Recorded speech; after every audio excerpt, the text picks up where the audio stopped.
theory about why tangle so much. and not in the correct way. I think we're trained to pull back from the tangle. So what you're doing is you're aborting so that you don't tangle, which is causing it to tangle. Keep pushing down with your left. When you're going into it, what's happening is, I'm going to try and keep my body out of the way. What you're doing is you're going in and then you're lifting with your left back up, as opposed to pushing through down at the tangle where you roll your arms up like this, as opposed to, you should exit like this in this orientation. Pull up with your right, push down with your left, both at the same time. The secret to the air wrap is equal and opposite force.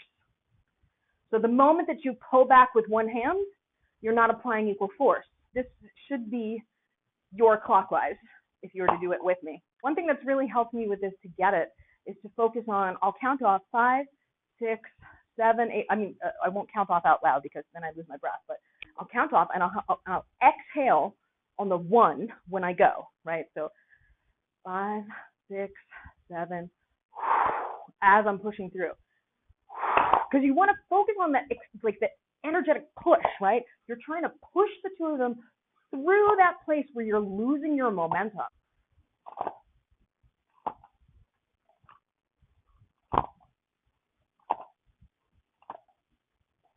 Let's Mr. Miyagi this bitch. I want you to focus on, as you do this drill,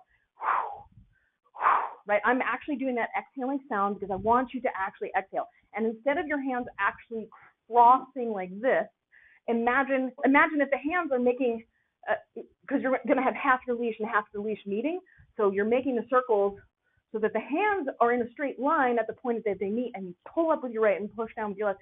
Accelerate it just a little at that point, right? That's the imaginary point where they're actually hitting, right? They're focusing on forcing the breath out as you're pushing through the point of the rotation where you're actually losing momentum, right? At the point of the tangle, you start losing momentum.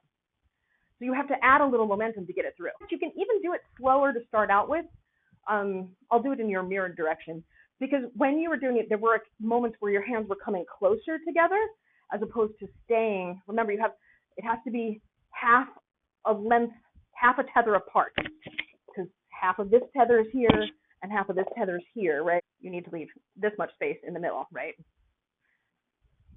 So your hands should be following the path where, because it does start out where your hands are further apart, but then they come in, further apart, come in, further apart, come in, further apart, come in. So remember when you're doing the drill that it's further on the outside and a little bit closer on the inside, but not this close or even this close. Your angle going in wasn't equal and opposite. So like if this one's really flat, but this one's not, when you go in, you're going to, I'll demonstrate it this way. So my right one I'm making really flat. My left one I'm tilting out more like a V. When I hit, it's not equal and opposite force because the angles are not hitting each other the right way. So you might want to check your V here and see if they're at the same angle as each other before going into it. Okay, so much math. Well, as I was doing that, I was like, well, they're both angles. Does she know which angle you mean? Do the same thing with this one. Line it up, line it up, line it up, then attempt it so that you're in a clean, because it's not just this angle, it's also this angle here